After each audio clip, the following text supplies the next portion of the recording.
Hey guys, Dalek44 here. I need no introduction, but I got one anyway. Well, we're all aware that the Walt Disney Company has turned 100 years old this year. Walt Disney Studios has been with us for 100 years. The happiest place on earth, with Mickey Mouse and friends providing that magical charm that has been with us for years. But that's the more highlighted side that Disney markets off to everybody. Today I'm going to talk about Disney's dark side.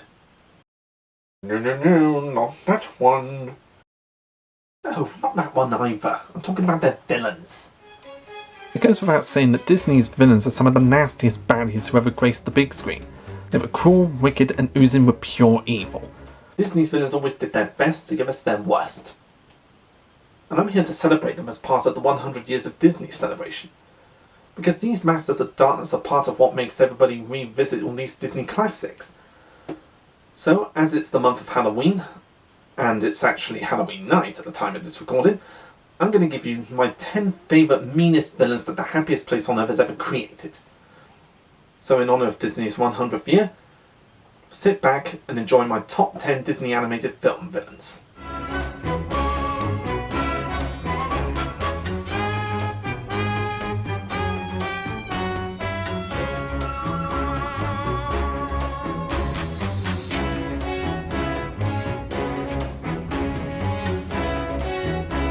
Number 10. Gaston from Beauty and the Beast. Just because he's at number 10 on the list doesn't make him a bad villain. It just means the other villains on this list I like more than him. But I can't deny that Gaston is one of the best villains Disney's ever created. Part of it is because when he first introduced into the movie, you don't expect him to be the main villain. If anything, he looks more like the kind of Prince Charming sort of character, someone you would associate with being the hero of the town. But as the movie goes on, we find out just how arrogant and self-centered he really is. At first glance, you wouldn't expect Gaston to be the main villain of Beauty and the Beast. But as soon as you see him and he starts talking, you know just how arrogant and pompous he really is. Which makes us want to hate him. And part of what makes him so great is his voice actor, Richard White, providing the voice and singing for the character. Now I have no idea of the actor's background before he joined up for Disney's Gaston, but he really does sound like he came from the theatre and opera side of acting. It's just one of those beautiful singing voices that you'd expect to hear on Broadway or in operas. As a specimen, yes, I'm intimidating. Gaston's voice actor, honest to God, sounds like he came from the theatre and opera side of acting. And that just makes it all the more enjoyable for us to watch him. But that's not the only thing that makes Gaston so memorable. It's also the fact that he seems like the hero of the town that everybody worships, but underneath it all he's self-centered, arrogant, and always used to getting what he wants. And what he wants in this movie is Belle's hand in marriage. But when he doesn't get it, his true colours start to show off more and more, and he shows how much of a monster he really is. And some of his best moments, in my opinion, are when he's teamed up with his sidekick LeFou, who makes a great comic relief for the film. It almost seems like Prince Charming from the Shrek universe was based off of Gaston. I mean, think about it. They're both seen as heroes, they're both incredibly charming, but they're both self-centered and arrogant. So DreamWorks took a lot more inspiration from Disney than we realise. If you ever need a hero in town, then Gaston is definitely not the one to go to.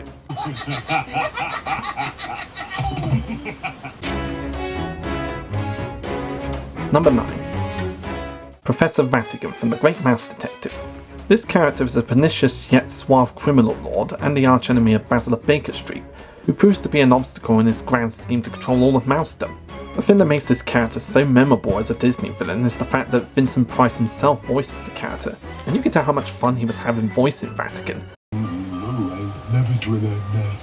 And he definitely manages to hide his natural American voice behind that upper-class British accent of his. Oh, Ratigan is so evil that a mere picture of him just smiles at the mere mentioning of his name. Professor Ratigan. Now that's a baddie. Since this movie is the Disney equivalent of Sherlock Holmes, actually taking place in the Sherlock Holmes universe, then Ratigan is based off of Sherlock's arch-rival, Professor James Moriarty. Another thing that makes this character so memorable is that he tries to hide his inner rage with charm and sophistication, but at the end of the day he reveals how violent and savage he really is. Just like how Sherlock wouldn't be Sherlock without Moriarty, Basil of Baker Street wouldn't be Basil of Baker Street without Professor Ratigan, the scum of the Mousedom.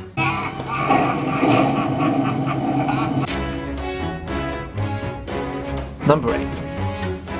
Sheer from The Jungle Book. This is a villain that most Disney fans remember, a vicious killer who also has a sense of charm and sophistication to him. Part of it is due to his voice actor George Sanders, who brings out the charm and sophistication yet nasty side of the character. And now for my rendezvous with the little lost man cub. And I put him pretty low on the list because we don't see a lot of him throughout the Jungle Book.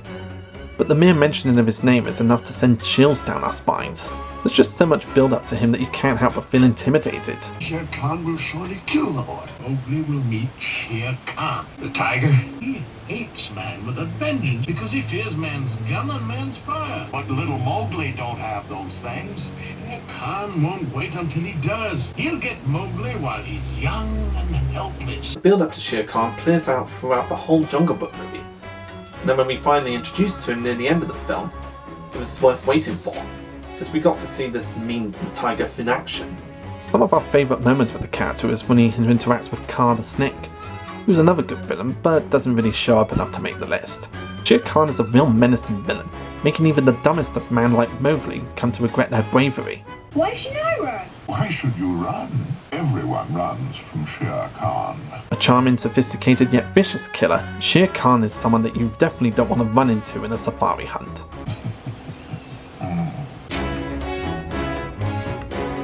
Number 7. Prince John from Robin Hood.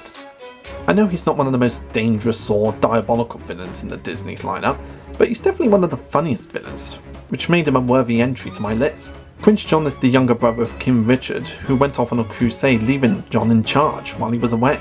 And he just wastes his power taxing the hell out of everybody in the kingdom, especially Nottingham Village. Double the taxes, triple the taxes, squeeze every last drop out of those insolent musical peasants. But underneath all that power and the crown, he's a big mummy's boy who has a temper tantrum, calls for his mummy and sucks his thumb when he can't have his way.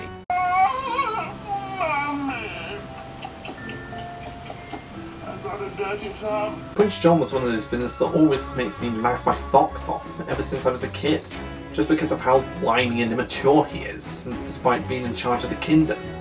In the movie he was voiced by Peter Ustinov, who brings out the nasty side as well as the childish side of the character. Mother always did like Richard best. Some of the funniest moments for him in my opinion is when he's teamed up with his sidekick Sir Hiss. Just the way they interact with each other makes it look like they're a married couple, and he takes great delight in letting his other henchman, the Honourable Sheriff of Nottingham, tax the hell out of everybody in Nottingham Village. And the Sheriff is another funny villain of mine, but he's not the main villain, so he couldn't make it on the list. But because I love him so much, I guess I'll give him a 7.5. Despite Prince John being a huge mummy's boy and a big man-child, he's also quite dangerous when he puts his mind to it. He comes up with some pretty clever plans to try and trap Robin Hood, but his most fiendish one is when he planned to hang Friar Tuck in the morning just to lure Robin Hood into a trap. Now, it's one thing to tax the hell out of everybody in the kingdom, and another thing to want to kill off a vigilante just for stealing his money to give it back to the poor. But attempting to hang a man at the church, that's fucked up. A big man-child with a huge amount of power under his belt, Prince John will always go down in the history books as the phony king of England. Number 6. Captain Hook from Peter Pan. It should come as no surprise that Captain Hook should be on my list, and can you really blame me? He's one of the most memorable villains that Disney had to offer. His plans throughout the movie is getting revenge on Peter Pan for cutting off his hand and feeding it to Tip Top the crocodile, and he'll never leave the shores of Neverland until Peter is dead. Peter Pan. If I could only find his hideout, I'd trap him in his lair. But when he's not trying to kill Peter Pan, he's gloating over how much of a fabulous pirate captain he is, and always running away like a big baby from Tip Top the crocodile, who wants the best of him. Please, don't let him get me, please, don't let him get me. Is he gone, Smee? In any other adaptation of Peter Pan, Captain Hook would probably get killed by Tip Top the crocodile at first encounter, but Disney decided that the audience would get to like Hook and they won't want to see him get killed. And it's a good thing they did. Keeping Hook alive was one of the best choices since he's one of the most memorable comical villains that Disney had to offer. Even though Captain Hook is a pretty comical villain, he's extremely dangerous to the point where he'll kill off anybody, even members of his own crew. And it's never a good idea to make a deal with this guy because he knows how to find loopholes. Madam, Captain Hook gives his word not to lay a finger or a hook on Peter Pan. A few moments later. It's a bomb! Now that's genius. Wicked, but still genius.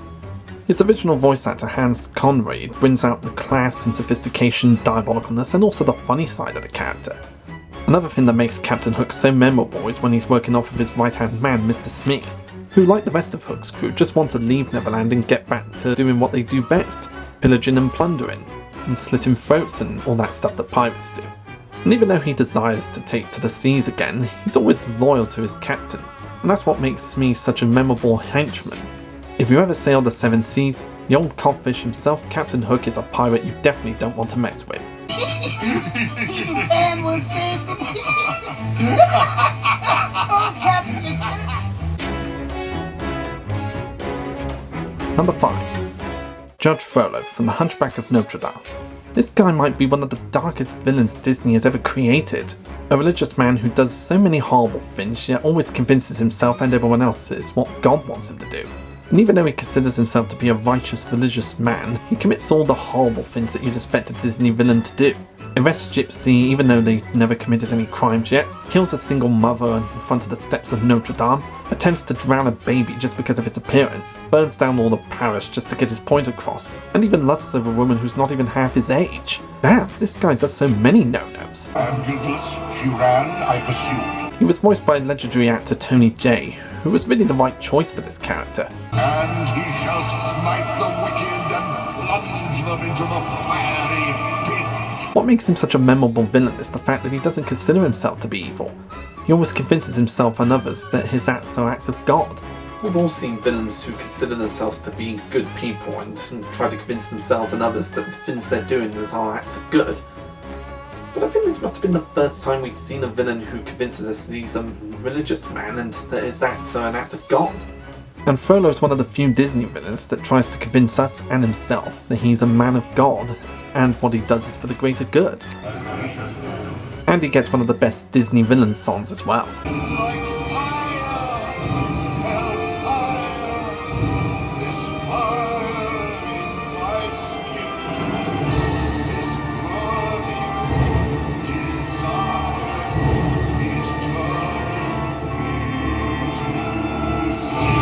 Hellfire was always one of the best songs in Disney films, and it still is to this very day.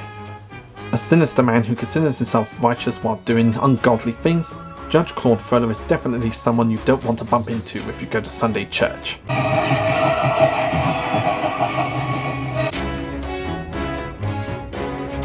Number 4. Cruella DeVille from 101 Dalmatians. This villain has become one of the most iconic Disney villains of all time, since she's had some animated movies, a live-action remake with Glenn Close, and a live-action backstory film during the pandemic. But the 1961 movie is where her fame truly began. Voiced by Betty Lou Gerson, Cruella DeVille is the epitome of style meeting psycho. This nasty lady planned to make fur coats out of 99 Dalmatian puppies. Now you'd think that once Cruella sees how cute and lovable those little Dalmatian puppies are, that she wouldn't dare commit such a horrible crime, right? Poison them, drown them, bash them in the head. The guy made horrible. I don't care how you kill the little beast, but do it! And do it now! Well, so much for the whole guilt trip thing. The character's a lot of fun. She's always yelling and always screaming, but always trying to look fabulous while doing it. She's a character who's both glamorous and hideous at the same time. Just this weak, fragile, skinny wonderland underneath this gigantic, hairy fur coat. I live for furs.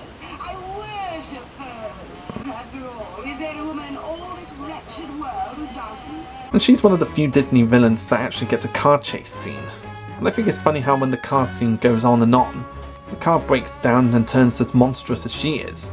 Always angry, always bitter, and always insane, Cruella DeVille is someone that you don't want to bump into if you're shopping in the House of Fraser.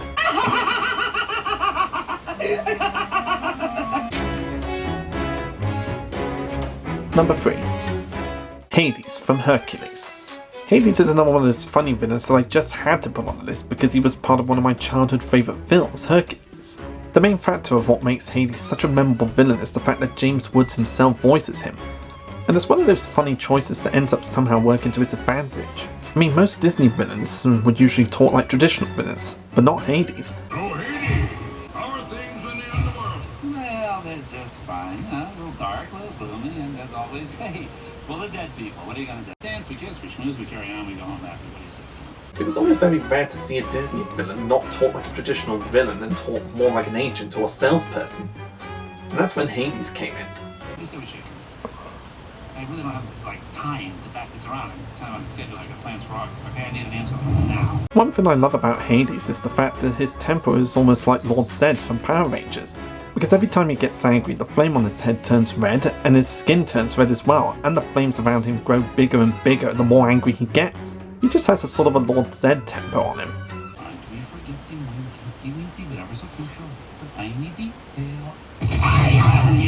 And he's a lot of fun as well, getting a lot of hilarious one-liners and just working off of the character so effortlessly. I don't think this character would have been as memorable if it hadn't been for James Woods.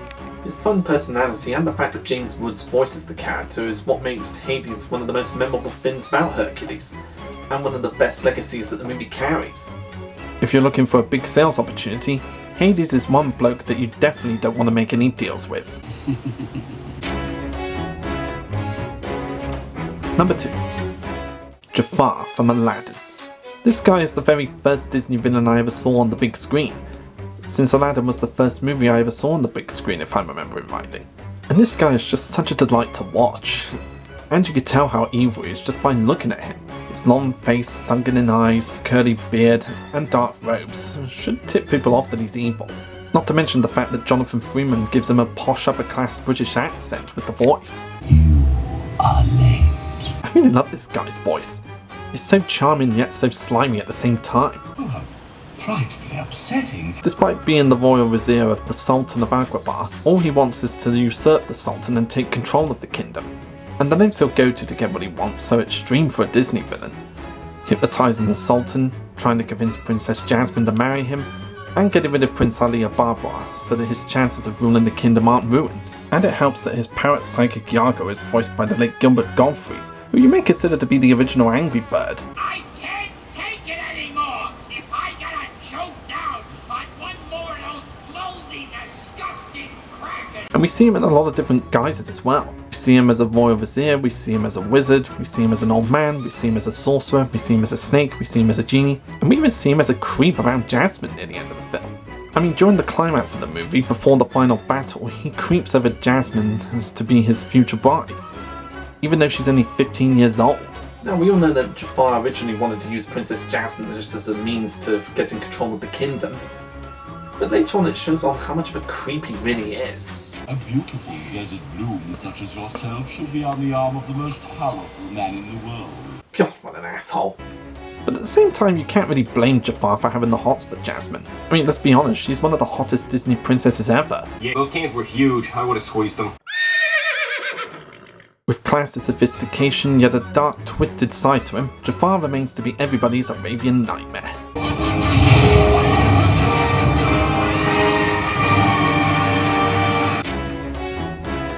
And my number 1 Disney villain is Scar from The Lion King. And I know there are other villains out there that are more diabolical than him in the Disney universe, but he's just such an awesome villain in the movie that I had to put him at number 1. He's one of the most diabolical villains I've ever seen in Disney, while having a lot of class and sophistication to him. Jeremy Irons' voice really does bring out the charm yet sliminess of this character. Ooh, I quiver with fear. Scar was another one of those Disney villains, and animated villains in general, that always stuck out to me most as a kid. I think part of it was because of how diabolical he was, thanks to Jeremy Irons' top-notch performance.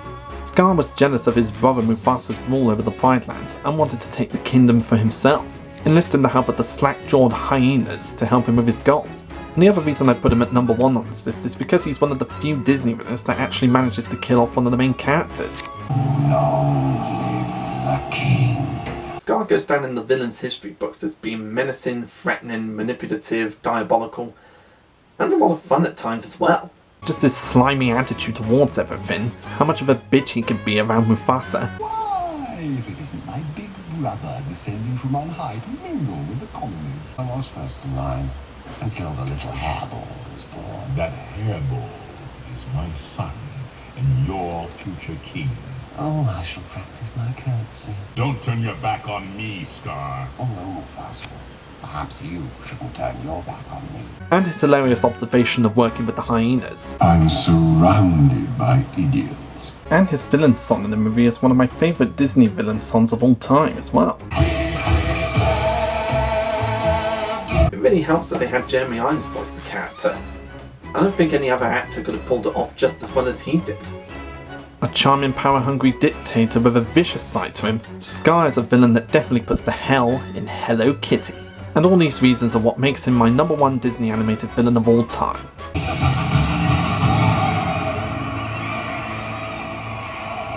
And those are my 10 favourite baddies from the happiest place on Earth. Now for those of you who didn't see any of your favourite villains on the list, here are some of the runners-ups.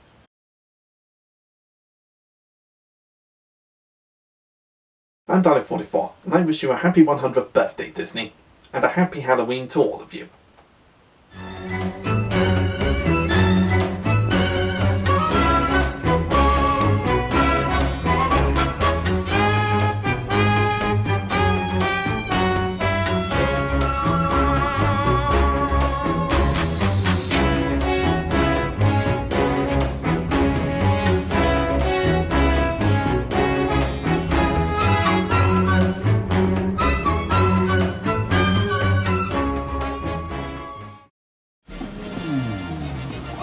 Quiver with fear.